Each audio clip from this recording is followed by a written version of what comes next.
돈 없으면 미국에서 방 빼세요.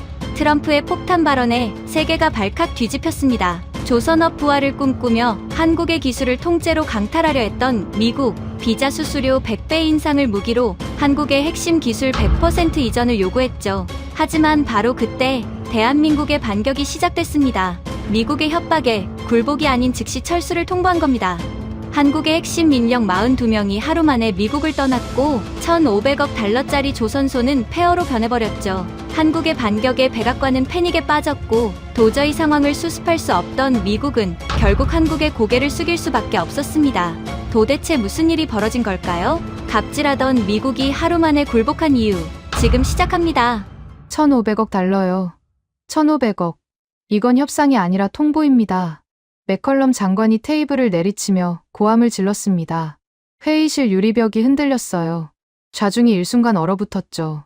저는 속으로 쾌재를 불렀습니다. 마이클 로엘, 미 상무부 해양산업 총괄 자문관. 25년간 이 자리에서 달러로 세계를 움직여온 사람이에요.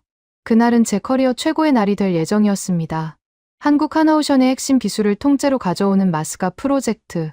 그 계약서가 바로 제 손에 들려 있었으니까요. 저는 하나오션 최동진 전무 앞으로 서류를 밀어 넣었습니다. 핵심 기술 100% 이전, 5년 내 현지 생산 70% 달성. 솔직히 노예 계약서나 다름없었죠. 하지만 상관없었어요. 1,500억 달러면 어떤 나라든 발밑으로 기어온다는 게 제 25년의 경험이었으니까요. 최동진 전무가 서류를 펼쳤습니다. 저는 그의 눈동자를 주시했어요. 감격도, 분노도, 당혹도 없었습니다. 무표정. 그 단어가 이렇게 무서울 수 있다는 걸 그때 처음 알았습니다. 맥컬럼 장관이 의자 등받이에 몸을 파묻으며 시가 연기를 길게 내뿜었어요. 회의실 천장에 뿌연 안개가 깔렸습니다. 장관은 시가를 든 손으로 한국 대표단을 가리키며 느릿하게 입을 열었죠. 쉽게 말하면 이겁니다. 당신의 하나오션이 가진 건조 공정 기술, 용접 자동화 시스템, 블록 조립 노하우, 전부요. 하나도 빠짐없이 우리한테 넘기란 말이오. 장관의 목소리엔 협상 따위는 없었습니다. 명령이었어요. 저는 그 말투가 통쾌했습니다. 이래야 했어요. 미합 중국이 고개를 숙이고 부탁하는 꼴을 세계가 봐서는 안 되니까요. 저는 몽블랑 만년필을 돌리며 한국 측의 반응을 기다렸습니다. 그런데 이상한 일이 벌어졌습니다. 최동진 전무가 서류를 넘기는 속도가 너무 빨랐어요. 128쪽짜리 계약서를 마치 이미 내용을 다 알고 있다는 듯이 술술 넘겼습니다. 그 옆에 앉은 박명철 팀장은 더 기묘했어요. 두꺼운 뿔테 안경 너머로 서류를 홀든 눈빛이 외과의사가 엑스레이를 판독하는 것 같았습니다. 빠르지만 정확했고 차갑지만 놓치는 게 없었죠. 박명철 팀장의 손가락이 계약서 72쪽에서 멈췄습니다. 딱 2초만이었어요. 찰나의 정지. 저는 그 순간을 놓치지 않았습니다. 72쪽. 거기엔 우리가 밤새워 묻어놓은 독소 조항이 있었거든요. 이전된 기술의 지적 재산권은 미국 측에 영구 귀속된다. 쉽게 말하면 한국이 기술을 넘긴 순간 그 기술은 영원히 한국 것이 아니게 되는 조항이었습니다. 발각됐구나. 직감적으로 알았어요. 하지만 걱정하지 않았습니다. 발견해봤자 1,500억 달러 앞에서 뭘 할 수 있겠습니까? 항의 좀 하다가 결국 도장을 찍겠죠. 박명철 팀장이 서류를 덮었습니다.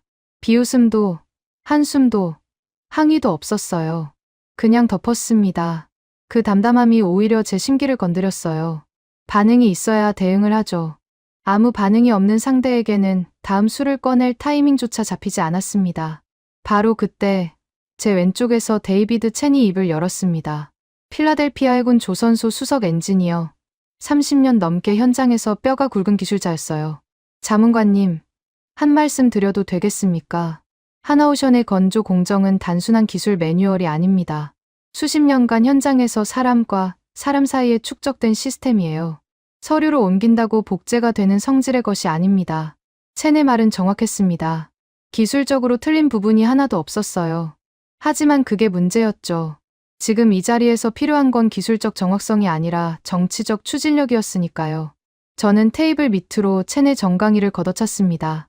첸이 인상을 찌푸리며 입을 다물었어요. 눈빛만은 저를 향한 경고로 가득했지만 무시했습니다. 현장 기술자의 투덜거림을 일일이 신경 쓸 겨를이 없었어요. 맥컬럼 장관이 시가를 재떨이에 눌러 끄며 한국 측을 압박했습니다. 최 전무, 하나오션 입장은 뭡니까? 1,500억 달러면 상당히 파격적인 금액이오. 솔직히 이 정도 규모의 투자를 한국 조선업에 제안한 나라는 지구상에 미합 중국밖에 없을 겁니다. 장관의 말투엔 은근한 위협이 깔려 있었어요. 거절하면 어떻게 되는지 알겠느냐는 뉘앙스였습니다. 저는 최 전무의 입이 열리길 기다렸어요. 이제 협상이 시작되겠죠. 감사하다거나 조건을 좀 조정해달라거나 시간을 달라거나 어떤 시기든 말문이 트이면 우리의 판이었습니다. 최동진 전무가 천천히 양복 안주머니에서 뭔가를 꺼냈습니다. 만년필도 태블릿도 아니었어요. 낡은 수첩이었습니다. 표지가 달아있는 걸 보니 수년은 된 물건 같았죠. 최 전무가 수첩을 펼치고 볼펜으로 뭔가를 적었습니다. 석자였어요. 그걸 찢어서 제 앞으로 툭 밀었습니다. 검토함, 석자, 그게 전부였습니다. 1,500억 달러짜리 제안에 대한 대한민국의 공식 답변이 찢어진 수첩 쪽지에 적힌 볼펜 석자였어요. 저는 그 쪽지를 집어 들었습니다. 손가락이 미세하게 떨리는 걸 느꼈어요. 분노가 아니었습니다. 처음 느껴보는 종류의 감정이었죠. 이해가 안 됐습니다. 대체 이 사람들의 배짱은 어디서 나오는 겁니까? 맥컬럼 장관의 얼굴이 시뻘겋게 달아올랐습니다. 주먹으로 테이블을 내리쳤어요. 최 전무, 지금 미합 중국 상무부를 우습게 보는 겁니까? 검토함이라니. 1,500억 달러짜리 제안에 고작 석자로 답하겠다는 건 모독이오. 장관이 고함을 질렀지만 최 전무의 표정엔 변화가 없었습니다. 눈도 깜짝하지 않았어요. 마치 태풍 속에 서 있는 바위 같았습니다. 25년간 수많은 협상 테이블을 경험했지만 이런 종류의 침묵은 처음이었어요. 최동진 전무가 자리에서 일어섰습니다. 서류 한 장 집어들지 않았어요. 수첩을 다시 안주머니에 넣고 양복 단추를 잠갔습니다. 박명철 팀장도 동시에 일어났죠. 마치 사전에 맞춰놓은 것처럼 정확한 동작이었습니다. 저는 급히 입을 열었어요. 최 전무, 잠깐만요. 검토 기간은 얼마나 필요합니까? 조건 수정의 여지가 있다면 논의해봅시다. 최 전무가 출구를 향해 걸으며 고개만 살짝 돌렸습니다. 눈이 마주쳤어요. 그 눈빛에서 읽은 건 분노도 경멸도 아니었습니다. 더 무서운 것이었어요. 무관심. 이 자리에 더 쓸 시간이 없다는 냉정한 무관심이었습니다. 회의실 문이 닫혔습니다. 최 전무와 박 팀장의 발자국 소리가 복도를 따라 멀어졌어요. 맥컬럼 장관이 의자에 몸을 던지며 시가에 불을 붙였습니다. 손이 떨려서 라이터 불꽃이 흔들렸죠. 저는 테이블 위에 놓인 검토함 쪽지를 다시 내려다봤습니다. 볼펜 잉크가 아직 마르지 않았어요. 석자. 한국이 우리에게 남긴 건 오직 석자뿐이었습니다. 데이비드 첸이 조용히 자리에서 일어났습니다. 나가면서 제 어깨 너머로 한마디를 남겼어요. 제가 뭐라고 했습니까? 저 사람들은 달러에 절하는 사람들이 아닙니다. 자문관님이 지금 뭘 건드린 건지 제발 한번 생각해 보십시오. 저는 첸의 등을 바라보며 콧방귀를 뀌었습니다. 현장 기술자가 뭘 알겠습니까? 1,500억 달러 앞에서 버틸 수 있는 나라는 이 세상에 없어요. 한국도 예외가 아닐 거라고 그때까지는 확신했습니다. 검토함. 그 석자는 시간을 벌기 위한 한국식 체면치레일 뿐이라고요. 하지만 그날 밤 숙소로 돌아가는 차 안에서 자꾸만 최동진 전무의 눈빛이 떠올랐습니다. 협상가의 눈이 아니었어요. 이미 다음 수를 다 짜놓은 사람의 눈이었습니다. 불안이라고 부르기엔 너무 미미했고 직감이라고 부르기엔 너무 명확했죠. 뭔가 잘못 건드렸다는 느낌. 하지만 저는 그 느낌을 포토맥강 위로 흘려보냈습니다. 1,500억 달러가 있으니까요. 그 돈이면 충분하다고 스스로에게 말했습니다. 맥컬럼 장관의 호출을 받은 건 그로부터 이틀 뒤였습니다. 장관실에 들어서자마자 시가 연기가 코를 찔렀어요. 맥컬럼 장관은 마호가니 책상 뒤에 파묻혀 서류를 넘기고 있었는데 제가 들어와도 고개를 들지 않았습니다. 한참을 서 있게 만들었어요. 그게 장관의 방식이었죠. 상대를 기다리게 해서 서열을 각인시키는 겁니다. 로엘, 한국 놈들이 아직도 감감무소식이라면서? 장관이 서류에서 눈을 떼지 않은 채 물었습니다. 저는 즉시 대답했어요. 검토 중이라고만 전해왔습니다. 실무 접촉 자체를 회피하고 있는 상황입니다. 그제야 장관이 고개를 들었습니다. 눈빛이 차가웠어요. 이틀이나 줬는데 검토 중이라? 내가 너무 친절했나 보군. 장관이 책상 서랍에서 서류 한 장을 꺼내 제 앞으로 밀었습니다. 미 국토안보부 이민국 특별고시 초안이었어요. H1B 특별 기술 비자 수수료를 $1,000에서 $10만 달러로 즉각 인상한다는 내용이 적혀 있었습니다. 100배. 눈을 의심했습니다. 장관님, 이건 좀 과격한 조치가 아닙니까? 비자 수수료를 100배로 올리면 한국 기술진이 자진 철수할 수도 있습니다. 장관이 펜을 내려놓으며 웃었어요. 시가를 입에 물면서 느릿하게 말했습니다. 그게 핵심이야. 돈 내기 싫으면 기술만 남겨두고 당장 꺼지라고 하는 거지. 겁을 줘야 정신을 차리거든. 제 가슴이 뛰기 시작했습니다. 솔직히 잔인한 수였지만 효과는 확실할 거라고 봤어요. 1,500억 달러 앞에서도 눈 하나 깜짝하지 않았던 최동진 전무가 현장 엔지니어. 한 명 한 명의 비자가 10만 달러씩 나간다는 소식을 들으면 태도가 달라질 수밖에 없을 거라고 계산했습니다. 기술자들이 동요하면 본사도 흔들리는 법이니까요. 저는 그 서류에 제 서명을 올렸습니다. 몽블랑 만년필에 잉크가 번지지 않게 살짝 눌러서요. 그게 제 인생 최악의 서명이 될 줄은 펜을 내려놓는 순간에도 몰랐습니다. 다음 날 아침 필라델피아 해군 조선소 정문 게시판에 영문 공문이 붙었습니다. 제가 직접 현장에 내려가서 확인했어요. 백색 A사 용지 위에 국토안보부 직인이 선명하게 찍혀 있었죠. H1B 특별 기술 비자 수수료. 기존 $1,000에서 $10만 달러로 즉각 변경. 현장 노동자들이 게시판 앞에 웅성거리며 모여들었습니다.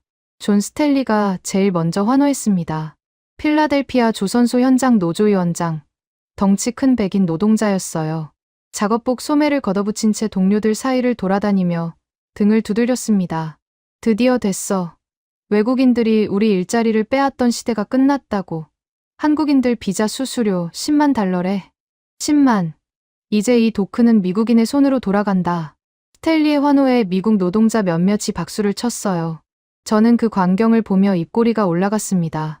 현장 여론까지 우리 편이라면 이건 완벽한 그림이었어요. 한국인들이 비자 폭탄에 울면서 상무부로 달려와 선처를 구걸할 장면이 머릿속에 선명하게 그려졌습니다. 그런데 한국인들은 울지 않았습니다.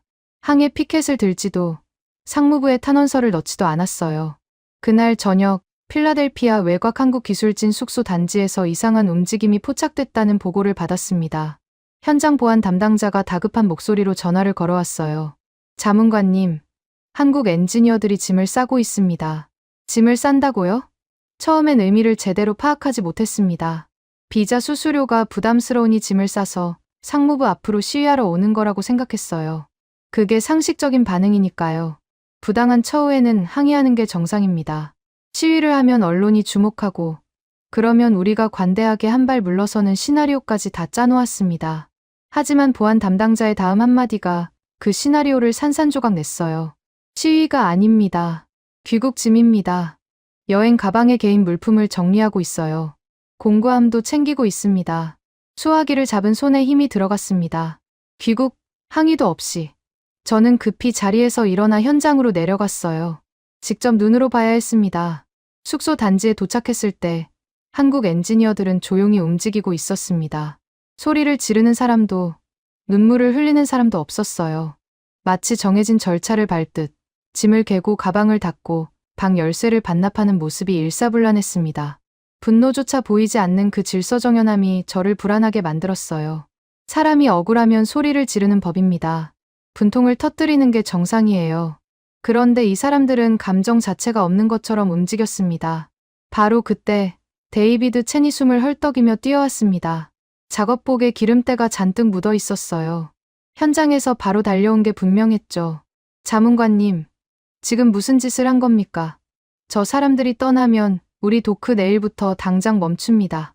9번 블록의 선체 용접은 한국 팀만 할 수 있어요. 그 정밀도를 미국인 기술자로는 절대 대체가 안 됩니다. 첸의 목소리가 갈라졌습니다. 30년 넘게 현장에서 뼈가 굵은 사람이 저렇게 다급하게 매달리는 건 처음 봤어요. 하지만 저는 냉정하게 받아쳤습니다. 첸, 과장하지 마시오. 용접이야 미국 기술자들도 할 수 있소. 한국인 없이도 이 도크는 돌아갑니다. 돌아간다고요? 지금 진심으로 그렇게 믿으시는 겁니까? 첸의 눈에 절망이 어렸습니다. 하지만 저는 시선을 돌렸어요. 25년간 워싱턴에서 정책을 만들어 온 사람이 현장 기술자 한 명의 경고에 흔들릴 수는 없었으니까요.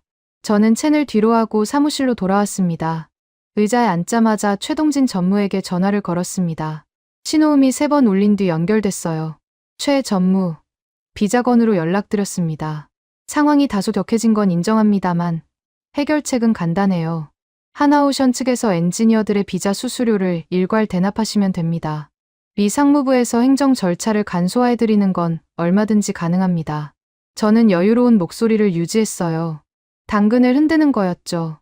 비자 수수료를 핑계로 압박하되 하나오션 본사가 비용을 떠안게 만들면 기술진도 잔류하고 우리 계획도 차질 없이 진행되는 겁니다. 완벽한 양동 작전이라고 자부했어요. 수화기 너머로 잠시 침묵이 흘렀습니다. 최 전무의 숨소리조차 들리지 않았어요. 최 전무, 듣고 계십니까? 툭, 전화가 끊겼습니다. 끊겼다고요? 저는 수화기를 멍하니 내려다봤습니다. 리압 중국 상무부 해양산업 총괄 자문관의 전화를 한국인이 일방적으로 끊었습니다. 통화 시간 27초. 그게 최동진 전무가 저에게 할애한 시간의 전부였어요. 얼굴이 화끈거렸습니다. 분노라기보단 수치심에 가까웠어요. 25년 경력에서 상대방이 먼저 전화를 끊은 적은 단 한 번도 없었습니다. 저는 다시 전화를 걸었어요. 연결되지 않았습니다. 3번, 4번, 5번. 전부 수신 거부였습니다. 책상 위 모니터에 이메일 수신 알림이 떴습니다. 발신자는 하나오션 미주법인이었어요. 혹시 최 전무가 조건을 수용하겠다는 회신을 보낸 건 아닐까? 서둘러 열었습니다. 하지만 내용은 비어 있었습니다. 첨부 파일만 하나 달랑 있었어요. 파일명이 영문 약자와 숫자의 나열이었는데 암호화된 문서라 제 권한으로는 열리지 않았습니다. 발송 대상은 대한민국 거제도 하나오션 본사 법무감사팀이었죠. 제가 무시당한 27초 동안 최동진 전무는 이미 다음 수를 두고 있었던 겁니다. 전화를 끊기 전에 이미 본사 법무팀으로 암호화된 이메일을 발송했어요. 저에게는 침묵으로 답하면서 거제도로는 정확한 지시를 내린 겁니다. 그날 밤, 저는 사무실에서 창밖을 바라봤습니다. 필라델피아 도크의 야간 조명이 멀리서 깜빡이고 있었어요. 저 불빛 아래에서 한국 엔지니어들이 조용히 귀국 짐을 싸고 있다는 사실이 비현실적으로 느껴졌습니다. 항의도 읍소도 없이 그냥 떠나는 사람들. 그게 대체 어떤 배짱에서 나오는 건지 이해가 되지 않았어요. 하지만 저는 스스로를 안심시켰습니다. 겁주기 단계일 뿐이라고요. 기술자들이야 회사 지시를 따르는 것이고 하나오션 경영진은 결국 1,500억 달러짜리 프로젝트를 포기할 수 없을 겁니다. 며칠이면 돌아올 거라고 몽블랑 펜을 돌리며 자신에게 말했어요. 그때까지도 저는 한 가지를 이해하지 못하고 있었습니다. 아쉬운 쪽이 우리라는 것을요. 이틀이 지났습니다. 한국 측에서 아무런 연락이 없었어요. 최동진 전무의 전화는 여전히 수신 거부 상태였고 하나오션 미주법인 대표 번호로 걸어도 안내 음성만 반복됐습니다. 저는 조급해지기 시작했지만 겉으로는 여유를 유지했어요. 조급한 쪽이 먼저 움직이면 지는 겁니다. 25년간 협상 테이블에서 배운 철칙이었죠. 그런데 먼저 움직인 건 한국이었습니다. 제가 예상한 방식과는 완전히 다른 방향으로요. 2월 12일 오후 2시 사무실에서 점심 뒤 커피를 마시고 있는데 비서가 급히 문을 열었습니다. 자문관님, 하나오션 미주법인 최동진 전무와 본사 법무감사팀 박명철 팀장이 로비에 와 계십니다. 사전 약속은 없었습니다. 예고 없는 방문. 저는 커피잔을 내려놓으며 입꼬리를 올렸습니다. 왔구나. 결국 오고야 말았어요. 비자 폭탄을 맞고 이틀을 버틴 게 고작이었던 겁니다. 수수료를 깎아달라고 매달리러 온 거겠죠. 아니면 기술 이전 조건을 일부라도 수용하겠다는 타협안을 들고 왔을 수도 있어요. 저는 일부러 5분을 기다리게 했습니다. 서열을 각인시키는 건 맥컬럼 장관에게 배운 기술이에요. 충분히 기다리게 한 뒤 비서에게 올려보내라고 했습니다. 사무실 소파 쿠션을 정리하고 에스프레소 머신에서 커피 2잔을 추가로 뽑았어요. 상대가 읍소하러 왔으면 커피 한 잔 건네며 관대한 척하는 게 효과적이거든요. 심리적 우위를 잡는 가장 고전적인 방법입니다. 문이 열렸습니다. 최동진 전무가 먼저 들어왔어요. 이틀 전 상무부 대회의실에서 봤을 때와 똑같은 표정이었습니다. 감정이 없는 얼굴. 뒤따라 들어온 박명철 팀장은 서류 가방 하나를 들고 있었죠. 두꺼운 뿔테 안경 너머의 눈빛이 날카로웠지만 그 외에는 아무 표정도 읽히지 않았어요. 저는 자리에서 일어나 악수를 건넸습니다. 어서 오십시오. 커피 한잔 하시겠습니까? 에스프레소를 직접 내렸습니다. 최 전무가 악수를 가볍게 받으며 소파에 앉았어요. 커피는 거들떠보지도 않았습니다. 박 팀장도 마찬가지였죠. 두 사람 다 자리에 앉자마자 제 쪽을 정면으로 바라봤어요. 불필요한 인사나 안부 따위는 전혀 없었습니다. 분위기가 이상했습니다. 읍소하러 온 사람들의 태도가 아니었어요. 저는 맞은편 소파에 앉으며 다리를 꼬고 느긋한 표정을 유지했습니다. 직접 방문해 주셔서 반갑습니다. 비자 건과 관련해서 조율할 부분이 있으시면 편하게 말씀하십시오. 리 상무부는 항상 합리적인 대화에 열려 있습니다. 관대한 척 빈말을 던졌어요. 한국 측이 먼저 입을 열게 만들려는 전략이었습니다. 먼저 조건을 제시하는 쪽이 불리하니까요. 상대가 뭘 원하는지 확인한 다음 거기서 깎아내리면 되는 겁니다. 그런데 먼저 입을 연 건 최 전무가 아니라 박명철 팀장이었습니다. 서류 가방의 지퍼를 열며 말했어요. 로엘 자문관님, 오늘 방문 목적은 조율이 아닙니다. 박 팀장의 목소리가 사무실 공기를 잘랐습니다. 단정하고 낮고 감정이 완벽하게 제거된 톤이었어요. 조율이 아니라니, 그럼 뭡니까? 저는 눈썹을 치켜 올렸지만 입은 다물고 기다렸습니다. 박 팀장이 서류 가방에서 종이 한 장을 꺼냈습니다. A사 용지 한 장. 그걸 제 책상 정중앙에 놓았어요. 동작이 정확했습니다. 비스듬하게 놓지도 세게 던지지도 않았어요. 마치 수술대 위에 메스를 올려놓듯 정확히 제 시선이 가장 먼저 닿는 위치에 배치했습니다. 종이를 내려다봤습니다. 상단에 하나오션 로고가 찍혀 있었고 그 아래에 붉은 법적 직인이 선명했어요. 문서 제목이 눈에 들어왔습니다. 운영환경 훼손에 따른 철수 예고 통지서. 한국어와 영문이 병기되어 있었죠. 철수 예고 통지서. 저는 글자를 다시 읽었습니다. 눈이 잘못 본 줄 알았어요. 타협안도, 수수료 감면 요청서도, 탄원서도 아니었습니다. 철수 통지서. 우리가 그쪽을 협박하고 있는 상황에서 역으로 철수를 통보해온 겁니다. 박명철 팀장이 서류를 가리키며 읽기 시작했어요. 감정이라곤 한 톨도 없는 목소리였습니다. 통지사항은 3가지입니다. 첫째, 부당하게 인상된 H1B 특별기술 비자 수수료의 즉각 원상 복구. 둘째, 마스가 프로젝트 내 독자 기술권 침해 조항의 전면 철폐. 셋째, 상기 요구 사항에 대한 미 상무부의 공식 서면 답변 제출. 3가지 요구. 저는 속으로 비웃었습니다. 한국이 미합 중국에 요구를 한다고요? 자문관 25년 경력 통틀어 이런 경우는 처음이었어요. 주제 파악을 못하고 있는 거라고 생각했습니다. 박 팀장, 잠깐만요. 저는 손을 들어 말을 끊으며 자세를 고쳐 앉았습니다. 지금 미합 중국 상무부를 상대로 요구 사항을 들이밀고 있는 건가요? 대한민국 한 개 기업이, 실례지만 상황 파악이 되고 계신 겁니까? 일부러 비웃는 톤을 섞었어요. 상대의 길을 꺾는 가장 효과적인 방법은 진지하게 받아주지 않는 겁니다. 박 팀장의 표정이 변하지 않았습니다. 전혀요. 마치 제 말이 공기 중에 흩어진 먼지처럼 아무 영향을 주지 못한 것 같았어요. 박 팀장이 다시 입을 열었습니다. 요구가 아닙니다. 자문관님, 계약서에 명시된 절차입니다. 그 순간 최동진 전무가 처음으로 움직였습니다. 왼쪽 손목에 시계를 봤어요. 그리고 낮은 목소리로 말했습니다. 서운하다는 따위의 감정적인 말씀은 드리지 않겠습니다. 비자 수수료 정상화 및 독자 기술권 보장. 남은 시간은 정확히 48시간입니다. 시계를 보며 시간을 말하는 동작. 거기엔 어떤 감정도 없었습니다. 분노도, 서운함도, 원망도요. 마치 엔지니어가 도면의 치수를 읽어주듯 기계적이었어요.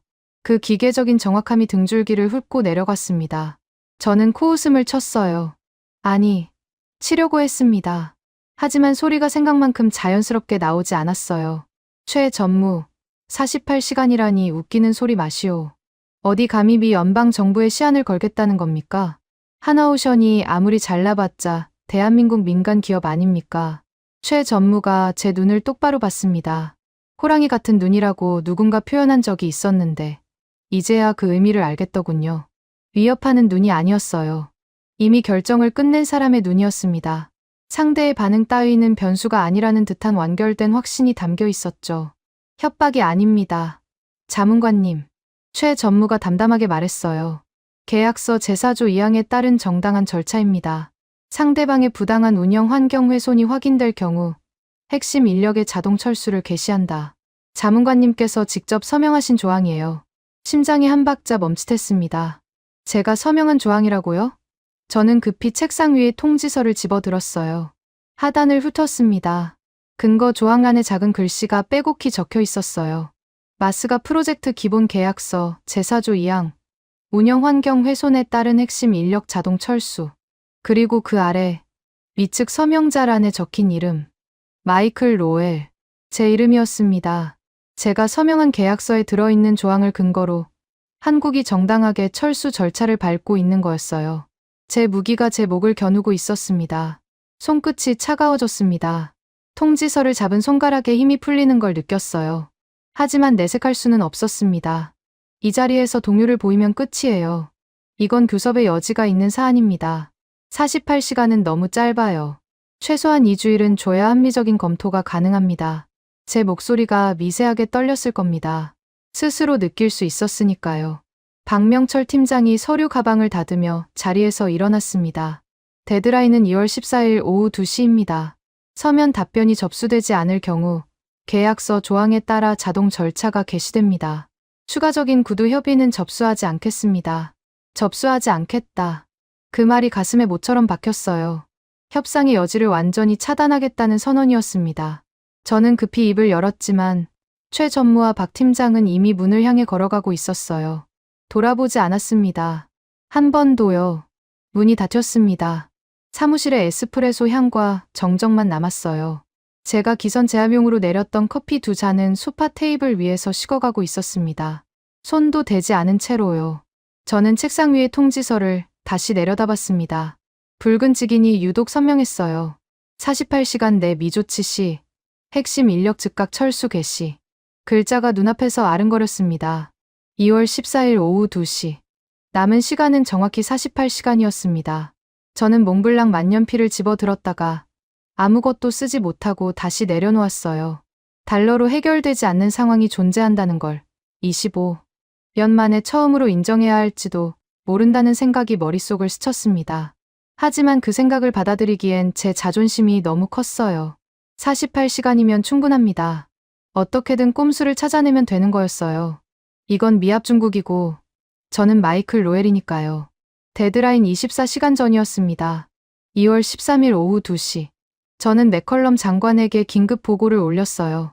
장관실로 불려간 게 아니라 제가 먼저 찾아간 겁니다. 25년 경력 동안 장관실 문을 제가 먼저 두드린 건 이번이 처음이었어요. 그것만으로도 상황이 얼마나 급박해졌는지 짐작하실 겁니다. 장관실에 들어서자 시가 연기가 평소보다 더 자욱했습니다. 맥컬럼 장관이 서류 더미에 파묻혀 다른 안건을 검토하고 있었어요. 한국 건이 장관의 최우선 관심사가 아니라는 게 한눈에 보였죠. 장관님, 하나오션이 48시간 내 서면 답변을 요구해왔습니다. 비자 수수료 원상 복구와 기술 귀속 조항 철폐. 이 두 가지를 내일 오후 2시까지 공식 회신하라는 겁니다. 맥컬럼 장관이 시가를 물고 눈을 가늘게 떴어요.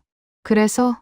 로엘, 설마 그따위 협박에 겁먹고 달려온 건 아니겠지? 겁먹은 게 아닙니다. 하지만 통지서에 제4조 2항 자동 철수 조항이 명시돼 있습니다. 법적 근거가 있는 절차라 무시할 경우 국제 중재 리스크가 생깁니다. 장관이 서류를 내려놓고 의자에 몸을 기대며 코웃음을 쳤습니다. 로엘, 국제 중재. 한국이 미합 중국을 중재 법정에 세워. 세상에 그런 배짱이 있는 나라가 어딨어. 허풍이야 허풍. 적당히 꼼수로 달래면 돼. 대출이라도 알선해줘. 비자 수수료 대출. 명목만 그럴듯하게 포장하면 한국 놈들 체면은 살아. 체면 살려주면 꼬리를 내리게 돼 있어. 동양인들은. 장관의 말투에 경멸이 묻어 있었어요. 저는 속으로 불쾌했지만 내색하지 않았습니다. 장관이 책임 회피의 달인이라는 건 이미 알고 있었거든요. 결국 실무는 제 몫이라는 뜻이었죠. 사무실로 돌아온 저는 밤새 머리를 짜냈습니다. 장관의 지시대로 꼼수를 만들기로 했어요. 명칭은 그럴듯하게 붙였습니다. H1B 특별기술 비자 수수료 처리 대출 프로그램.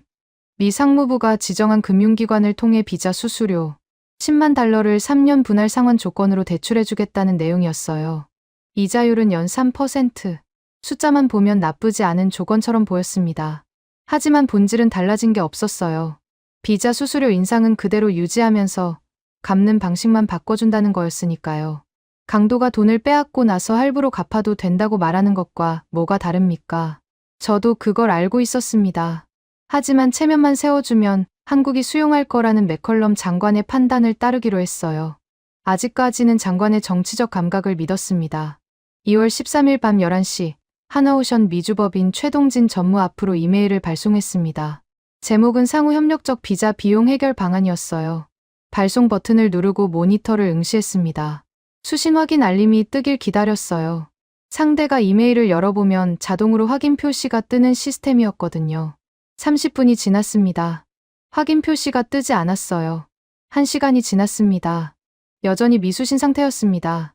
자정이 넘었어요. 데드라인까지 남은 시간이 14시간으로 줄었습니다. 저는 이메일을 한 번 더 보냈어요. 제목에 긴급이라는 단어를 추가해서요. 역시 수신 확인 없음이었습니다. 새벽 2시. 세 번째 이메일을 보냈습니다. 네 번째도 보냈어요. 전부 읽지 않은 상태로 남아 있었습니다. 하나오션은 제 이메일을 열어보지조차 않고 있었어요. 무시가 아니라 존재 자체를 지워버린 느낌이었습니다. 발신자가 로엘인 이메일은 아예 확인할 가치가 없다는 선언이나 다름없었죠. 동이 텄습니다. 2월 14일 아침 7시. 잠을 설친 눈으로 사무실에 앉아 있는데 팩스기에서 종이가 나왔어요. 하나오션 미주법인 발신이었습니다. 두근거리는 가슴으로 종이를 집어 들었습니다. 혹시 대출 프로그램을 검토하겠다는 회신일 수도 있었으니까요. A사 한 장이었습니다. 제가 보낸 대출 프로그램 제안서 사본이 그대로 인쇄돼 있었어요. 하단 여백에 붉은 직인이 하나 찍혀 있었습니다. 조건 수용 불가. 네 글자. 그 옆에 반송이라는 도장이 추가로 찍혀 있었어요. 제안서를 검토하지도 않고 읽지도 않고 원본 그대로 직인만 찍어서 돌려보낸 겁니다. 손이 떨렸습니다. 분노가 아니었어요. 공포에 가까운 감정이었습니다. 이 사람들은 진심이었어요. 허세가 아니라 진심으로 떠날 준비가 끝나 있었습니다. 저는 마지막 카드를 꺼냈어요. 협상 기한 연장 합의서. 양측이 48시간 데드라인을 2주일로 연장하자는 합의 문서를 급히 작성해서 팩스로 보냈습니다. 시간만 벌면 됐어요. 시간이 흐르면 감정이 누그러지고 감정이 누그러지면 협상이 가능해지니까요. 제 25년 경험이 그랬습니다. 팩스 발송 확인음이 울렸습니다. 이번엔 빠르게 답이 왔어요. 3분도 안 돼서 팩스기가 다시 돌아갔습니다. 종이를 뽑았습니다. 제 합의서 원본 위에 붉은 직인이 또 찍혀 있었어요. 수용 불가. 그리고 이번엔 추가 문구가 손글씨로 적혀 있었습니다. 한글이었어요. 제가 읽을 수 없는 문자였죠. 나중에 번역을 돌려보니 이렇게 적혀 있었습니다. 기한은 변경되지 않습니다. 시계는 멈추지 않습니다. 그 문장을 읽는 순간 등골이 서늘해졌어요. 오전 10시. 데드라인까지 4시간 남은 시점에서 설상가상의 소식이 터졌습니다. 맥컬럼 장관이 마스가 프로젝트의 성과를 과시하기 위해 외신 기자단을 필라델피아 해군 조선소 현장에 초대해 놓은 상태였어요. CNN, 블룸버그, 로이터, 리 상무부 주도로 미국 조선업 르네상스를 알리는 언론 플레이를 기획한 겁니다. 장관의 정치적 야심이 만들어낸 일정이었죠. 기자단이 현장에 도착했다는 보고를 받는 순간 전화기가 울렸습니다. 필라델피아 현장 관리자였어요. 자문관님, 3번 용접 라인이 멈췄습니다. 심장이 쿵 내려앉았습니다. 뭐라고요? 한국 기술진 인원이 작업에 투입되지 않았습니다. 3번 라인 전담팀 12명 전원이 오늘 아침 숙소에서 출근하지 않았어요. 연락도 되지 않습니다. 5번 라인도 같은 상황입니다. 2개 라인이 완전 정지 상태입니다. 수화기를 쥔 손에 땀이 차올랐어요. 2개 라인이 동시에 멈춘 겁니다. 데드라인이 아직 4시간이나 남았는데 한국 기술진은 이미 현장 이탈을 시작한 거였어요. 48시간을 꼬박 채울 거라는 제 계산 자체가 틀려 있었습니다. 시한이 끝나기 전에 이미 빠져나가고 있었어요. 그런데 최악은 그게 아니었습니다. 외신 기자단이 바로 그 멈춰버린 현장을 목격하고 있었어요. 카메라가 돌아가고 있었습니다. 미국 조선업의 부활을 알리려고 부른 기자들이 미국 조선소의 마비를 실시간으로 촬영하고 있는 상황이었죠. 맥컬럼 장관의 언론 플레이가 역으로 자충수가 된 겁니다. 전화기가 또 울렸습니다. 존 스텔리였어요. 목소리가 갈라져 있었습니다. 로엘, 3번 라인 용접기가 멈췄는데 우리 기술자 누구도 가동을 못 시키고 있소. 한국팀이 관리하던 자동화 시스템, 비밀번호가 걸려 있어서 접근 자체가 안 돼. 기자들이 카메라를 들이대고 있는데 지금 우리가 얼마나 한심해 보이는지 알기나 하시오? 스텔리의 목소리에 환호는 사라지고 분노만 남아 있었어요. 며칠 전 한국인들 비자 인상에 박수를 치던 그 사람이었습니다. 저는 수화기를 귀에서 떼어 잠시 눈을 감았어요. 관자놀이가 욱신거렸습니다. 전화를 끊자마자 데이비드 첸에게서 연락이 왔어요. 첸의 목소리는 분노를 넘어 절규에 가까웠습니다. 내가 뭘 했습니까? 한국팀 없이 이 도크 안 돌아간다고 했잖습니까? 지금 5번 라인 선체 블록 접합부에 균열 징후가 나타나고 있어요. 한국팀이 세팅해놓은 공정 순서를 미국 기술자들이 따라가지 못하고 있다는 겁니다. 당장 내일 검수 일정이 잡혀 있는데 이대로 가면 해군 납기를 못 맞춥니다. 첸이 욕설을 섞어가며 쏟아내는 동안 저는 아무 말도 할 수 없었어요. 반박할 근거가 없었습니다. 첸의 경고가 정확히 현실이 되고 있었으니까요. 오후 1시, 데드라인 1시간 전, 저는 창밖을 내다보며 전화기 앞에 앉아 있었습니다. 혹시라도 하나오션에서 마지막 순간에 연락이 올 수도 있다는 일말의 기대를 버리지 못했어요. 협상이라는 건 원래 데드라인 직전에 물밑 접촉이 이루어지는 법이니까요. 벼랑 끝에서 서로의 체면을 살려주며 타협점을 찾는 게 25년간 제가 해온 일이었습니다. 전화는 오지 않았습니다. 대신 필라델피아 현장에서 보안 담당자의 보고가 올라왔어요. 한국기술진 숙소 단지 앞에 대형 트럭 4대가 대기하고 있다는 내용이었습니다. 짐을 싣고 있었어요. 공구함, 개인 물품, 기술 자료 박스. 일사불란하게 적재가 이루어지고 있었습니다. 트럭 행선지가 확인됐습니까? 필라델피아 국제공항입니다. 공항. 그 단어가 머리를 때렸어요. 데드라인이 1시간이나 남았는데 이미 공항으로 향하고 있다는 건 제 답변을 기다리고 있지 않다는 뜻이었습니다. 48시간이라는 시한은 형식이었을 뿐 한국은 처음부터 떠날 준비를 끝내놓고 통보한 거였어요. 저는 급히 전화기를 들었습니다. 최동진 전무의 번호를 눌렀어요. 수신 거부. 박명철 팀장의 번호도 눌렀습니다. 수신 거부. 하나오션 미주법인 대표 번호. 안내 음성. 모든 회선이 막혀 있었어요. 이 사람들은 미합 중국과의 마지막 통로까지 스스로 차단해버린 겁니다. 오후 1시 45분. 보안 카메라 영상이 제 모니터로 전송됐습니다. 필라델피아 조선소 정문에서 한국 엔지니어들이 출입 카드를 반납하고 있었어요. 한 줄로 서서 차례차례 카드를 보안 데스크에 올려놓고 나가는 모습이 찍혀 있었습니다. 뒤도 돌아보지 않았어요. 울거나 항의하는 사람은 단 한 명도 없었습니다. 숙소 단지 앞에 대형 트럭 4대가 엔진을 걸었습니다. 필라델피아 국제공항을 향해 움직이기 시작했어요. 협상 연장 따위는 없었습니다. 마지막 순간의 타협도, 벼랑 끝 물밑 접촉도, 체면을 살려주는 양보도 없었어요. 한국은 진짜로 미국 땅을 버리고 있었습니다. 1,500억 달러짜리 프로젝트를 눈 하나 깜짝하지 않고 걷어차 버리고 있었어요. 저는 모니터 속 영상을 멍하니 바라봤습니다. 트럭의 후미등이 점점 작아지며 조선소 정문 너머로 사라졌어요. 그 불빛이 꺼지는 순간 제 25년 경력의 모든 확신이 함께 꺼지는 것 같았습니다. 몽블랑 만년필을 집어들었어요. 맥컬럼 장관에게 보고서를 써야 했습니다. 그런데 첫 문장이 나오지 않았어요. 대체 뭐라고 쓰면 됩니까? 한국이 1,500억 달러를 거절하고 떠났다고요. 그게 말이 되는 상황입니까? 하지만 말이 되든 안 되든 공항으로 향하는 트럭 4대가 현실이었습니다. 펜을 내려놓았어요. 사무실 벽시계가 오후 1시 58분을 가리키고 있었습니다. 데드라인까지 2분. 하지만 그 2분은 아무 의미가 없었어요. 시계가 멈추기 전에 이미 모든 게 끝나 있었으니까요. 오후 2시 정각. 사무실 직통 전화기가 울렸습니다. 벨소리가 아니라 비명처럼 들렸어요. 저는 수화기를 집어들었습니다. 비서의 목소리가 다급했어요. 자문관님, 하나오션 미주법인 박명철 팀장이 화상회의 연결을 요청하고 있습니다. 지금 즉시 응하라는 겁니다. 화상회의. 저는 순간적으로 가슴이 뛰었습니다. 마지막 순간에 연락이 온 거였어요. 역시 벼랑 끝에서는 돌아오게 돼 있는 겁니다. 트럭 4대가 공항으로 향했다고 해도 그건 압박용 퍼포먼스일 수 있었어요. 진짜 협상은 지금부터 시작되는 거라고 스스로를 다독였습니다. 화상 회의 시스템을 켰습니다. 화면이 뜨는데 5초가 걸렸어요. 그 5초가 5분처럼 느껴졌습니다.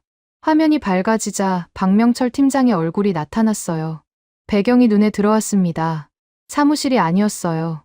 하얀 벽, 형광등 조명, 그리고 뒤로 보이는 출발 게이트 안내판. 공항이었습니다. 박 팀장은 공항에서 화상 회의를 연결한 거였어요. 로엘 자문관님, 2월 14일 오후 2시가 되었습니다. 박 팀장의 목소리는 이틀 전 제 사무실에서 들었을 때와 완전히 동일했어요. 억양도, 톤도, 속도도요. 마치 녹음된 음성을 재생하는 것 같았습니다. 감정이라는 게 존재하지 않는 목소리였죠. 48시간이 경과했습니다. 미 상무부로부터 서면 답변이 접수되지 않았음을 확인합니다. 서면 답변. 저는 급히 입을 열었어요. 박 팀장, 잠깐만요. 어제 비자 수수료 대출 프로그램을 이메일로 보냈습니다. 그게 사실상 서면 답변 아닙니까? 수수료 부담을 실질적으로 낮추겠다는 미 상무부의 의지를 담은 공식 제안이었어요. 박 팀장이 안경 너머로 저를 봤습니다. 2초의 침묵이 흘렀어요. 그리고 대답했습니다. 통지서의 요구 사항은 3가지였습니다. 첫째, 비자 수수료, 즉각 원상 복구. 둘째, 독자 기술권 침해 조항 전면 철폐. 셋째, 이상에 대한 공식 서면 답변. 대출 알선은 상기 3가지 중 어느 항목에도 해당하지 않습니다. 칼로 베는 것 같은 논리였어요. 제가 보낸 건 수수료를 유지한 채 갚는 방식만 바꿔주겠다는 제안이었고, 한국이 요구한 건 수수료 자체의 원상 복구였습니다. 본질이 다르다는 걸 저도 알고 있었어요. 하지만 인정할 수는 없었습니다. 그건 해석의 차이 아닙니까? 실질적으로 부담을 경감하겠다는 의미를 담고 있으니 서면 답변으로 간주할 수 있소. 제 목소리가 높아졌습니다. 스스로 들어도 다급한 톤이었어요. 화면 속 박 팀장의 표정은 미동이 없었습니다. 해석의 여지가 아닙니다. 수치의 문제입니다. 현재 비자 수수료는 10만 달러, 요구 사항은 1,000달러로의 원상 복구입니다. 99,000달러의 차이는 해석으로 메울 수 있는 성질의 것이 아닙니다. 할 말이 없었습니다. 숫자 앞에서 말장난은 통하지 않았어요. 저는 전략을 바꿨습니다. 위협으로 돌아가기로 했죠. 목소리를 가다듬었어요. 좋소. 박 팀장. 하나오션이 일방적으로 철수한다면 미 상무부는 계약 위반으로 위약금을 청구할 것이고 국제 소송도 불사하겠소. 미합 중국 연방법원에서 하나오션 자산을 동결할 권한이 우리에게 있다는 걸 모르시는 건 아니겠지요? 제 목소리에 힘을 주었습니다. 위약금과 자산 동결. 이건 진짜 무기였어요. 수십억 달러 규모의 미국 내 자산이 걸려 있으니 하나오션도 함부로 움직이지 못할 거라고 계산했습니다. 박 팀장이 화면 아래에서 서류를 꺼내 들었어요. 카메라를 향해 천천히 펼쳤습니다. 마스가 프로젝트 기본 계약서였어요. 74쪽이 화면에 잡혔습니다. 형광펜으로 밑줄이 그어진 조항이 또렷하게 보였죠. 자문관님께서 말씀하신 위약금 청구와 관련하여 계약서 제4조 2항을 다시 읽어드리겠습니다. 박 팀장이 낭독하기 시작했어요. 감정 없는 목소리가 계약 조항의 문장을 한 글자도 빠뜨리지 않고 읽었습니다. 을의 핵심 인력이 파견된 현지에서 갑의 일방적 행정, 조치 또는 정책 변경으로 인해 을의 정상적 운영 환경이 현저히 훼손된 경우 을은 별도의 합의 없이 기투입된 기술 지원을 보류하고 핵심 인력의 철수를 개시할 수 있다. 이 경우 을의 철수는 갑의 운영 환경 훼손에 대한 합법적 방어권 행사로 간주하며 갑은 을에 대해 위약금, 손해배상 또는 기타 불이익을 청구할 수 없다. 문장이 끝났을 때 저는 숨을 쉬지 못하고 있었습니다. 을의 철수는 합법적 방어권, 위약금 청구 불가. 이 조항이 제4조 2항에 명시돼 있었다고요? 저는 급히 책상 서랍에서 계약서 사본을 꺼내 74쪽을 펼쳤어요. 글자가 있었습니다. 박 팀장이 읽은 것과 한 글자도 다르지 않았어요. 그리고 본 조항의 미측 최종 서명자란을 확인해 주십시오. 박 팀장이 화면에 서명란을 비췄습니다. 볼 필요도 없었어요. 이미 알고 있었으니까요. 마이클 로엘. 제 이름이었습니다. 제 손으로 서명한 계약서가 제 위약금 카드를 원천 무효화하고 있었어요. 한국의 철수가 합법이라는 법적 근거를 제가 직접 만들어준 겁니다. 주먹이 떨렸습니다. 하지만 아직 포기할 수 없었어요. 마지막 수단이 남아 있었습니다. 그래도 인력은 미국 영토에 있소. 미 국토안보부 명의로 출국 제한 조치를 내리면 엔지니어들의 출국 자체를 막을 수 있소. 필요하다면 그렇게 하겠소. 강제 억류. 외국인 기술자의 출국을 행정력으로 저지하겠다는 거였어요. 스스로 내뱉고도 이게 얼마나 무도한 발상인지 느꼈습니다. 하지만 궁지에 몰린 사람은 수단을 가리지 않는 법이에요. 화면 속에서 최동진 전무의 얼굴이 처음으로 나타났습니다. 박 팀장 옆에 서 있었어요. 공항 게이트 안내 방송이 배경에 깔렸습니다. 최 전무가 입을 열었어요. 여전히 낮고 담담한 목소리였습니다. 자문관님, 지금 자유민주주의 국가의 관료가 외국인 노동자를 강제 억류하겠다고 말씀하신 겁니까? 그 발언이 녹화되고 있다는 건 인지하고 계시죠? 등줄기가 얼어붙었습니다. 녹화. 화상회의 화면 상단의 붉은 점이 깜빡이고 있었어요. 처음부터 녹화 중이었습니다. 제가 위약금을 협박하고 강제 억류를 언급한 모든 장면이 기록되고 있었던 거예요. 이 영상이 외부로 나가면 국제사회에서 미합 중국의 얼굴이 어떻게 되겠습니까? 동맹국 기술자를 감금하려 한 나라. 상상만으로도 아찔했습니다. 지금 그건 말이 나오지 않았어요. 박 팀장이 마지막 통보를 했습니다. 부당한 운영 환경 훼손 조항에 의거 현 시간부로 모든 기술 지원과 인력 체류를 무기한 보류합니다. 감사합니다. 화면이 꺼졌습니다. 검은 모니터에 제 얼굴이 비쳤어요. 핏기가 빠진 40대 후반의 관료가 입을 반쯤 벌린 채 화면을 응시하고 있었습니다. 나였어요. 30초도 지나지 않아 전화기가 울렸습니다. 데이비드 첸이었어요. 목소리가 비명에 가까웠습니다. 자문관님, 메인 시스템 접근 권한이 막혔습니다.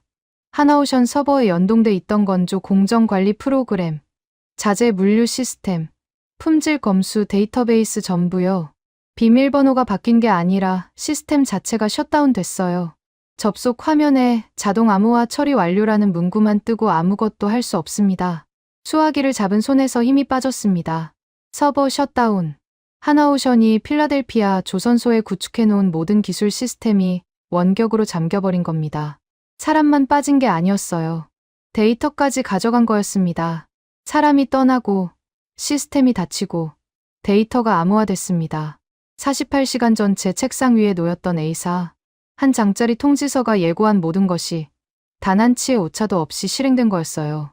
저는 의자에 몸을 던졌습니다. 천장을 바라봤어요. 형광등 불빛이 눈을 찔렀지만 감지 않았습니다. 책상 위 몽블랑 만년필이 시야 끝에 걸렸어요. 25년간 저를 지켜준 펜이었습니다. 그 펜으로 서명한 계약서가 제 무기를 무력화했고 그 펜으로 쓴 꼼수 제안서가 직인 한 방에 반송당했습니다. 이 펜으로는 배를 1cm도 움직일 수 없다는 사실을 이제야 인정해야 했어요. 사무실 벽시계가 오후 2시 12분을 가리키고 있었습니다. 1,500억 달러짜리 프로젝트가 무너지는 데 걸린 시간은 정각부터 고작 12분이었습니다. 사흘이 지났습니다. 2월 17일 필라델피아 해군 조선소가 죽어가고 있었어요. 저는 현장에 직접 내려갔습니다. 워싱턴 사무실에 앉아서 보고서로만 상황을 파악하는 건 더 이상 불가능했어요. 숫자가 말해주지 못하는 것들이 있거든요. 냄새, 소리, 공기. 현장의 공기를 직접 맡아봐야 했습니다. 조선소 정문을 통과하는 순간 이상한 점을 알아챘어요. 소리가 없었습니다. 이 도크가 정상 가동될 때는 정문에서부터 용접 불꽃이 튀는 소리, 크레인이 강철 블록을 들어 올리는 금소금, 작업자들의 무전 교신이 끊이지 않았어요. 저는 그 소음이 싫었습니다. 아르마니 정장에 쇳가루가 묻는 것도 질색이었죠. 그런데 그날은 달랐어요. 소리가 사라진 조선소는 소음이 가득했을 때보다 100배는 더 불쾌했습니다. 3번 도크로 걸어갔습니다. 일주일 전까지 하나오션 엔지니어 12명이 전담하던 구역이었어요. 선체하부 블록 접합 작업이 한창이었던 곳입니다. 지금은 텅 비어 있었어요. 용접 장비가 제자리에 놓여 있었지만 전원이 꺼져 있었습니다. 작업대 위에 누군가가 마시다 남긴 종이컵이 하나 놓여 있었어요. 커피가 반쯤 남아 있었는데 곰팡이가 피어 있었습니다. 사흘 된 커피였죠. 한국 엔지니어가 마지막으로 마시다 두고 간 거였어요. 5번 도크도 마찬가지였습니다. 하나오션 팀이 세팅해놓은 자동화 용접 시스템이 화면에 잠금 상태라는 문구만 띄운 채 멈춰 있었어요. 미국 기술자 3명이 모니터 앞에 서서 매뉴얼을 뒤적이고 있었는데 표정이 처참했습니다. 시스템 구조 자체를 이해하지 못하고 있는 게 한눈에 보였어요. 그때 도크 입구 쪽에서 소란이 들렸습니다. 고함 소리였어요. 저는 고개를 돌렸습니다. 조선소 정문 쪽에서 사람들이 몰려오고 있었어요. 작업복을 입은 미국 노동자 수십 명이 뭔가를 둘러싸고 있었습니다. 그 중심에 대형 승합차 2대가 서 있었어요. 가까이 다가가자 상황이 파악됐습니다. 승합차 안에 하나오션 엔지니어들이 타고 있었어요. 마지막까지 숙소에 남아있던 잔류 인원 8명이었습니다. 공구함과 개인 짐을 챙긴 채 공항으로 출발하려는 참이었죠. 존 스텔리가 승합차 앞을 가로막고 서 있었습니다. 작업복 소매를 걷어붙인 굵은 팔이 차 보닛 위에 올려져 있었어요. 일주일 전 한국인들 비자 인상에 환호하며 등을 두들기던 바로 그 팔이었습니다. 지금 그 팔은 한국인들의 차를 막고 있었어요. 제발 가지 마시오. 당신들이 떠나면 우리 끝이란 말이오. 스텔리의 목소리가 갈라져 있었습니다. 며칠 전에 조롱은 온데간데 없었어요.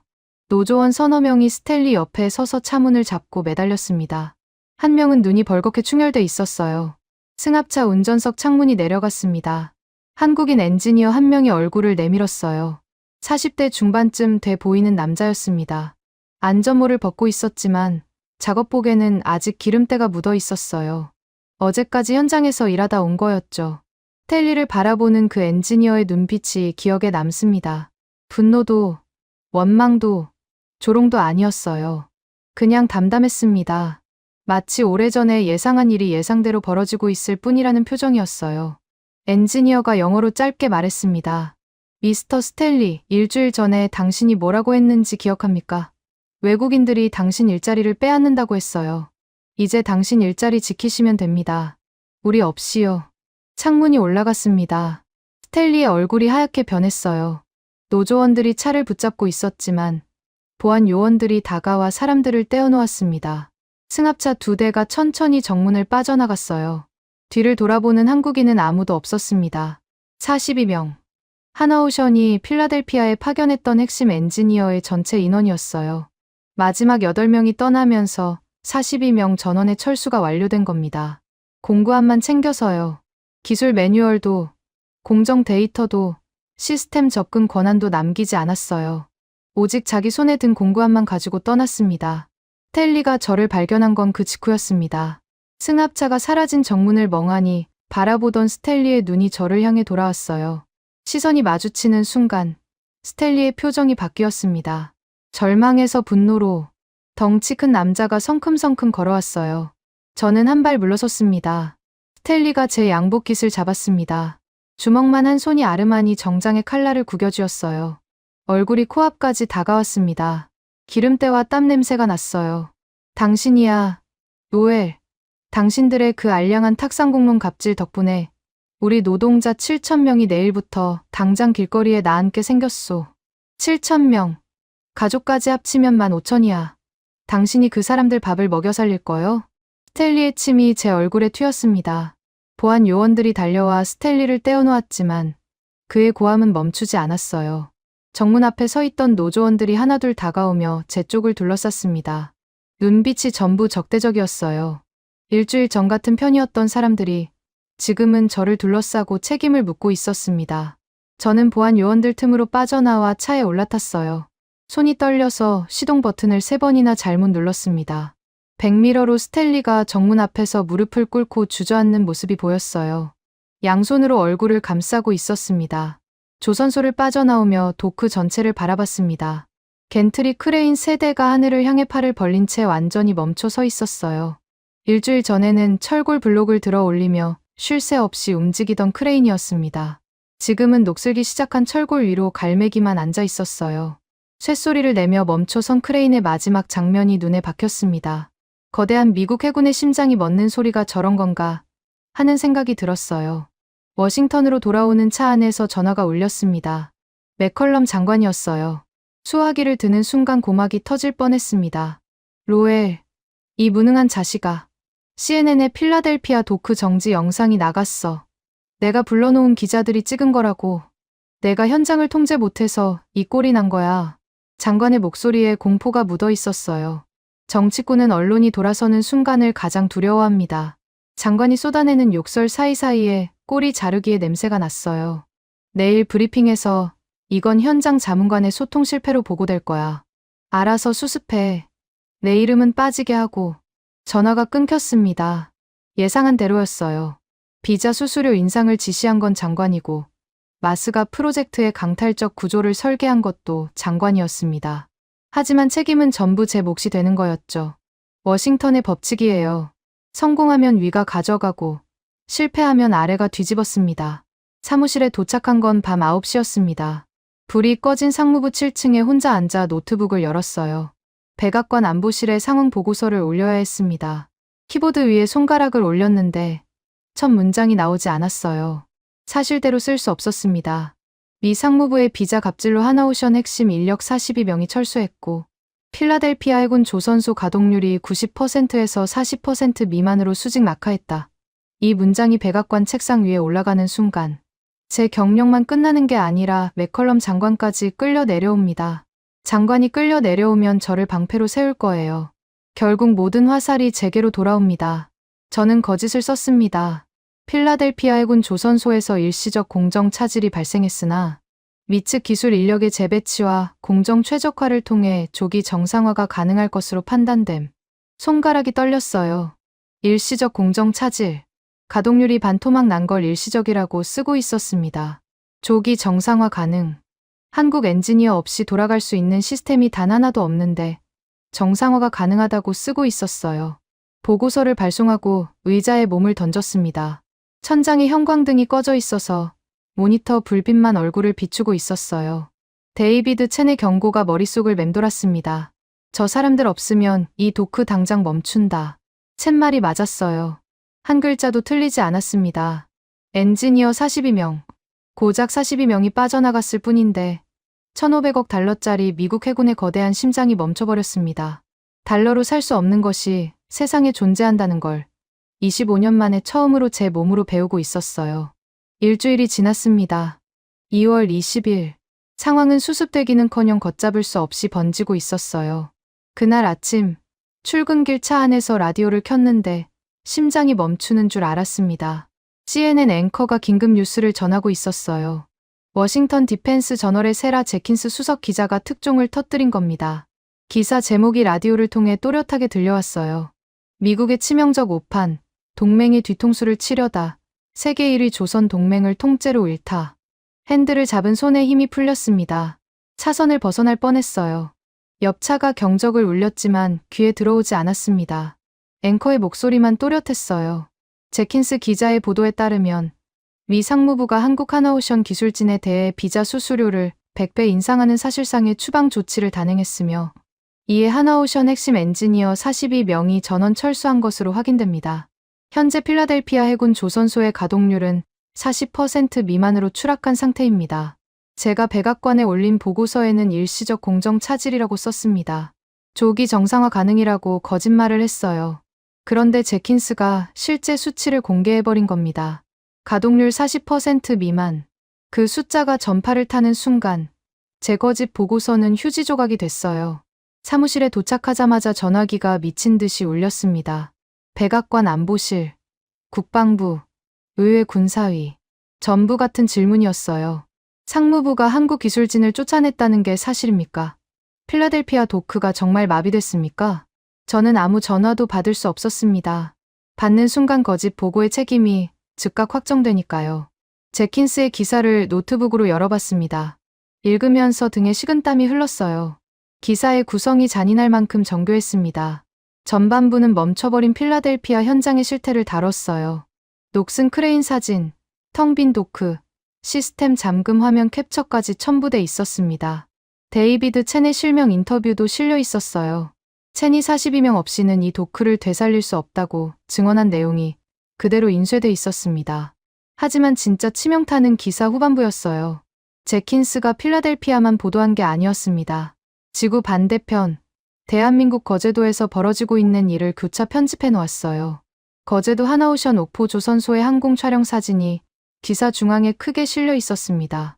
수백 대의 겐트리 크레인이 일사불란하게 움직이고 밤낮 없이 튀는 용접 불꽃이 만 전체를 밝히고 있는 장면이었어요.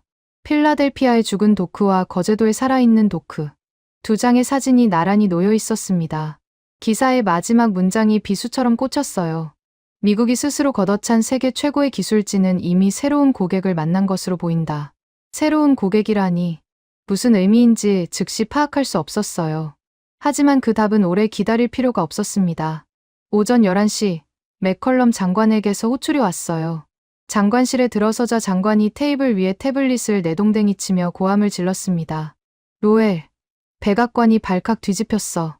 대통령이 오늘 오후 긴급 안보회의를 소집했다. 필라델피아 건이야. 내가 일시적 차질이라고 보고했는데 CNN에서 가동률 40%라고 까발렸잖아. 대통령이 누구 목을 칠 것 같아? 장관의 시가가 재떨이에서 떨어져 카페 위에 불씨를 남겼지만 아무도 죽지 않았어요. 저는 입을 열려다 닫았습니다. 변명할 거리가 없었으니까요. 일단 수습해야 합니다. 하나오션 최동진 전무에게 연락해서 복귀 조건을 타진하겠습니다. 비자 수수료 원상 복구와 기술권 보장을 수용하면 한국 측이 돌아올 가능성이 있습니다. 장관이 코웃음을 쳤어요. 그래. 어떻게든 해봐. 안 되면 내 목이야. 사무실로 돌아와 최동진 전무에게 전화를 걸었습니다. 수신 거부. 박명철 팀장에게도 걸었어요. 수신 거부. 하나오션 미주법인 대표 번호. 이 번호는 더 이상 사용되지 않습니다라는 안내 음성이 나왔습니다. 미주법인 자체가 회선을 끊어버린 거였어요. 이메일을 보냈습니다. 제목에 긴급, 비자 수수료 원상 복구 의향, 최우선 검토 요청이라는 단어를 전부 넣었어요. 발송하고 2분 뒤 자동 반송 메일이 왔습니다. 수신 거부 설정으로 인해 전달할 수 없습니다. 제 이메일 주소 자체가 차단 목록에 올라가 있었어요. 모든 통로가 막혀 있었습니다. 전화, 이메일, 팩스. 하나오션은 미합 중국 상무부와의 소통 채널을 완전히 절단해버렸어요. 남은 건 아무것도 없었습니다. 오후 3시, 백악관 긴급 안보회의가 시작된 시각에 제 노트북으로 CNN 속보 알림이 떴습니다. 헤드라인을 보는 순간 숨이 멎었어요. 캐나다 마크 카니 총리, 대한민국 거제도 하나오션 옥포 조선소 깜짝 방문. 카니 총리, 거제도에, 지금. 저는 급히 CNN 라이브를 켰습니다. 정규 방송이 끊기고 거제도 현장 생중계가 잡혀 있었어요. 화면에 비친 광경은 믿기 어려웠습니다. 옥포조 선소의 거대한 도크 한가운데 캐나다 마크 카니 총리가 서 있었어요. 양복 차림의 안전모를 쓰고 하나오션 임원진과 나란히 걷고 있었습니다. 배경으로 보이는 건 필라델피아에서는 상상도 할 수 없는 규모의 현장이었어요. 크레인이 쉴 새 없이 움직이고 용접 불꽃이 사방에서 튀고 수천 명의 작업자가 밤낮 없이 돌아가는 살아있는 철의 도시. 죽어버린 필라델피아와는 차원이 다른 세계였습니다. 카메라가 주민했어요. 카니 총리 옆에 최동진 전무가 서 있었습니다. 그리고 최 전무의 뒤로 낯익은 얼굴들이 보였어요. 필라델피아에서 공구함을 챙겨 떠났던 하나오션 엔지니어들이었습니다. 42명. 전원이 작업복을 입고 도면 테이블 앞에 앉아 있었어요. 시차 적응도 없이 이미 새로운 프로젝트의 도면에 사인을 하고 있었습니다. 화면 하단에 자막이 깔렸어요. 캐나다 연방 조달청 긴급 국무회의 결의. 캐나다 순찰 잠수함 프로젝트. 약칭 CPSP. 예산 420억 캐나다 달러. 한화 약 60조 원. 하나오션 단독 수의계약 배정 공식 승인. 60조 원. 그 숫자가 화면에 뜨는 순간 제 다리에서 힘이 빠졌어요. 의자에 주저앉았습니다. 미국이 10만 달러짜리 비자 수수료로 주려 했던 한국의 목줄을 캐나다가 60조 원으로 끊어버린 겁니다. CNN 카메라가 서명식 장면을 잡았어요. 하나오션 한서윤 부사장과 최동진 전무가 카니 총리와 함께 대형 테이블 앞에 앉아 계약서에 펜을 올리고 있었습니다. 배경에 태극기와 캐나다 단풍잎 국기가 나란히 걸려 있었어요. 플래시가 터졌습니다. 악수가 오갔습니다. 그때 앵커가 추가 정보를 전했어요. 계약서에 특례 조항이 포함돼 있다는 내용이었습니다. 미국을 포함한 타국의 정치적 간섭을 절대 배제한다는 조항이 명시돼 있다고요. 캐나다가 미국의 외교적 반발을 원천 봉쇄하기 위해 사전에 박아놓은 장치였어요. 미국이 뒤늦게 손을 뻗어도 손가락 하나 닿을 수 없도록 법적 장벽을 세워버린 겁니다. 카니 총리가 마이크를 잡았습니다. 생중계 카메라가 총리의 얼굴을 클로즈업했어요. 미국이 스스로 걷어차 버린 세계 최고의 대한민국 기술진. 이제 캐나다가 60조 원을 걸고 완벽하게 독점합니다. 우리는 동맹의 기술을 강탈하지 않습니다. 존중합니다. 존중합니다. 그 한마디가 미국의 뺨을 후려치는 것 같았어요. 우리는 한국에 10만 달러 비자 폭탄을 던졌고 캐나다는 60조 원의 신뢰를 안겼습니다. 같은 한국을 대하는 두 나라의 방식이 전 세계 시청자 앞에서 나란히 비교되고 있었어요. 그 순간 이메일 수신 알림이 떴습니다. 발신자를 확인했어요. 하나오션 미주법인 최동진 전무. 모든 회선이 차단돼 있었는데 이메일이 왔다고요. 급히 열었습니다. 본문은 단 한 줄이었어요. 캐나다 CPSP 신규 프로젝트 투입으로 인해 필라델피아 복귀는 절대 불가합니다. 한 줄. 1,500억 달러짜리 마스가 프로젝트에 대한 하나오션의 최종 답변이 한 줄이었어요. 검토함석자에서 시작된 한국의 대답이 복귀 절대 불가 한 줄로 끝난 겁니다. 처음부터 끝까지 감정이라곤 한 톨도 섞이지 않았어요. 서운하다는 말도, 원망도, 비난도 없었습니다. 그냥 사실만 통보했어요. 끝. 저는 태블릿을 들어 벽을 향해 내던졌습니다. 화면이 갈라지며 바닥에 떨어졌어요. 부서지는 소리가 텅 빈 사무실에 울렸습니다. 하지만 태블릿이 부서진다고 달라지는 건 아무것도 없었어요. CNN 화면에서는 여전히 거제도 오포 조선소의 생중계가 이어지고 있었습니다. 용접 불꽃이 밤바다를 밝히고 있었어요. 미국이 발로 찬 42명의 엔지니어들이 지구 반대편에서 60조 원짜리 새 역사를 쓰기 시작하고 있었습니다. 2026년 2월 26일. 오늘입니다. 지금 제가 앉아있는 이 자리에서 모든 이야기의 끝을 쓰고 있어요. 상무부 7층 자문관실. 제가 25년간 지켜온 사무실입니다. 창밖으로 포토맥 강이 보이고 마호가니 책상 위에 몽블랑 만년필이 놓여 있었죠. 지금 이 방에는 제 개인 짐을 담은 종이 상자 3개만 남아 있습니다. 책장은 비었고 서랍은 텅 비었어요. 벽에 걸려있던 대통령 표창장도 25년 근속 기념패도 맥컬럼 장관과 악수하는 사진도 전부 상자 안에 들어갔습니다. 필라델피아 해군 조선소가 공식 폐쇄 절차에 들어간 건 열흘 전이었어요. 가동률이 0%에 수렴했습니다. 0%. 하나오션 기술진이 떠난 지 불과 열흘 만에 1,500억 달러짜리 프로젝트가 완전히 숨을 멈춘 겁니다. 용접 라인 전체가 정지했고 크레인은 더 이상 움직이지 않았어요. 조선소에 남은 건 녹과 침묵뿐이었습니다. 맥컬럼 장관이 잘린 건 닷새 전이었어요. 의회 청문회에서 벌어진 일이었습니다. 장관은 끝까지 제 뒤에 숨으려 했어요. 청문회장 마이크 앞에 앉아서 대놓고 저를 팔았습니다. 필라델피아 사태의 직접적 원인은 현장 자문관의 소통 실패입니다. 비자 수수료 조정은 자문관의 건의에 따른 행정 절차였으며 본 장관은 실무적 세부 사항에 관여하지 않았습니다. TV 생중계로 지켜봤어요. 장관이 그 말을 하는 동안 표정에 아무런 동요가 없었습니다. 시가를 피울 때와 같은 느긋한 얼굴이었죠. 25년간 그 사람 밑에서 일하며 달러로 세계를 움직이는 법을 배웠는데 정작 버려질 때는 2초도 걸리지 않았어요. 하지만 장관의 꼬리 자르기는 먹히지 않았습니다. 청문회를 지켜보던 트럼프 대통령이 격노했거든요. 대통령이 화를 낸 건 장관의 비겁한 책임 전가 때문이 아니었어요. 캐나다가 60조 원을 가져간 게 원인이었습니다. 미국이 자충수를 두는 사이에 이웃 나라 캐나다가 세계 1위 조선 기술을 독식해버렸다는 사실이 대통령의 자존심을 산산조각 냈어요. 청문회가 끝나기도 전에 맥컬럼 장관의 해임 발표가 나왔습니다. 즉각 경질. 시가를 물고 마호가니 책상 뒤에서 세상을 내려다보던 남자가 청문회장 뒷문으로 쫓겨나듯 퇴장하는 모습이 카메라에 잡혔어요. 붉은색 파워타이가 형광등 아래서 유독 초라해 보였습니다. 장관이 잘렸으니 그 아래인 저는 말할 것도 없었죠. 해임 통보를 받은 건 사흘 전이었어요. 인사과에서 온 이메일 한 통이었습니다. 형식적인 위로, 문구 아래에 이달 말일부로 직위 해제라는 문장이 건조하게 적혀 있었어요. 25년이 이메일 한 통으로 끝났습니다. 존 스탠리가 상무부 앞에서 시위를 시작한 건 일주일 전부터였어요. 매일 아침 출근할 때마다 정문 앞에 서 있는 스탠리와 노조원들이 보였습니다. 피켓을 들고 구호를 외치고 있었어요. 처음에는 멀리서 바라보기만 했습니다. 하지만 어제 스탠리가 제 차를 알아보고 달려왔어요. 차창을 두드리며 소리쳤습니다. 로엘, 당신이 미국을 죽였어. 7,000명의 일자리를 당신이 죽였다고. 스텔리의 눈이 충혈돼 있었어요. 며칠째 잠을 못 잔 것 같았습니다. 한 달 전 한국인들의 비자 인상에 환호하던 남자가 지금은 상무부 앞에서 절규하고 있었어요. 저는 차창을 올리고 지나갔습니다. 스텔리에게 해줄 말이 없었거든요. 미안하다고 말하면 뭐가 달라집니까? 7,000개의 일자리는 이미 사라졌어요.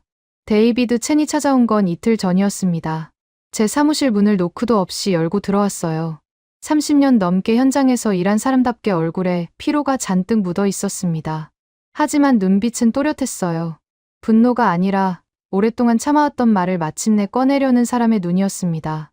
첸이 제 책상 위에 봉투 하나를 내려놓았어요. 사직서였습니다. 저는 봉투를 내려다봤습니다. 첸이 입을 열었어요. 자문관님, 아니 이제 그 직함도 의미가 없으니까 그냥 로엘이라고 부르겠습니다. 1년 전에 제가 뭐라고 했는지 기억합니까? 하나오션의 기술은 서류로 복제할 수 없다고 했습니다. 사람을 내쫓으면 도크가 멈춘다고 했어요. 그때 당신은 제 정강이를 걷어찼죠.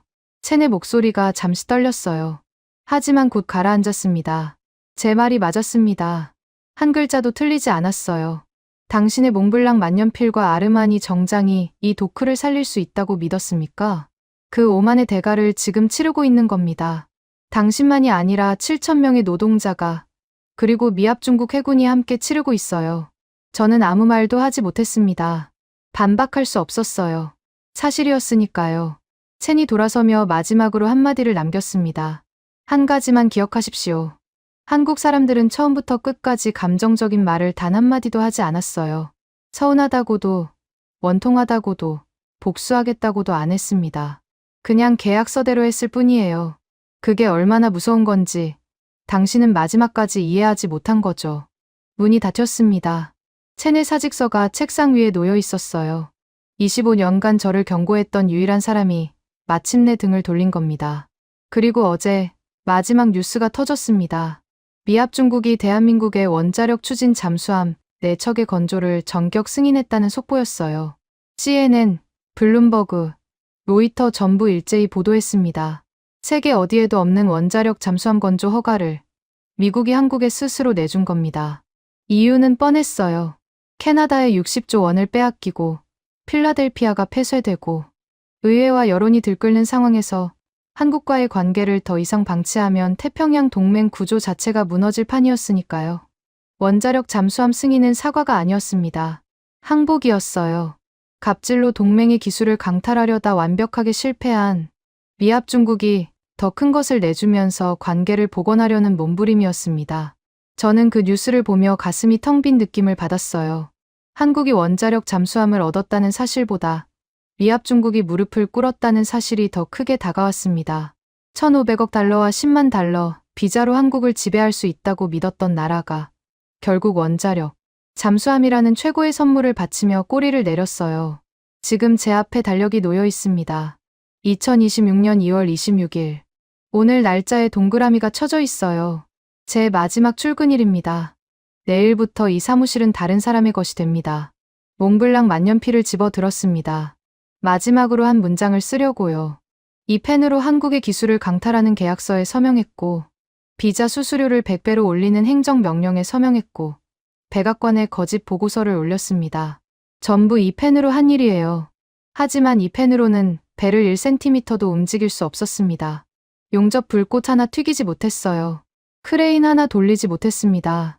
만년필의 뚜껑을 열었어요. 메모장 위에 펜을 올렸습니다. 우리가 완벽한 호구였습니다.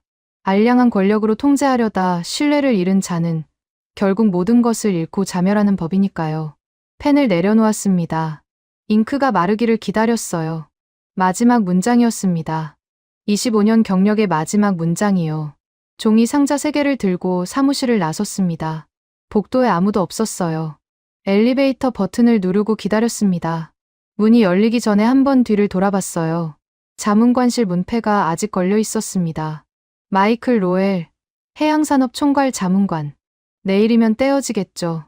엘리베이터가 내려가는 동안 최동진 전무의 얼굴이 마지막으로 떠올랐습니다. 1년 전 상무부 대회의실에서 수첩을 찢어 검토함 3글자를 툭 던지던 그 무표정. 분노도, 경멸도, 서운함도 없었던 그 얼굴. 처음부터 끝까지 감정을 단 한 톨도 흘리지 않았던 그 사람들. 그들은 달러에 절하지 않았고, 협박에 무릎 꿇지 않았고, 모욕에 복수하지 않았습니다. 그냥 조용히 공구함을 챙겨서 떠났어요. 그리고 떠난 자리에 60조 원짜리 새 역사를 썼습니다. 상무부 정문을 나서자 2월의 차가운 바람이 얼굴을 때렸어요. 종이 상자 위에 포토맥 강에서 불어온 바람이 스쳤습니다. 뒤돌아보지 않았습니다. 뒤에는 아무것도 남아있지 않았으니까요. 지금까지 여러분의 영원한 말동무, 감동을 더하다 였습니다. 세계를 놀라게 한 대한민국. 다음 영상에서도 계속됩니다. 좋은 하루 되세요.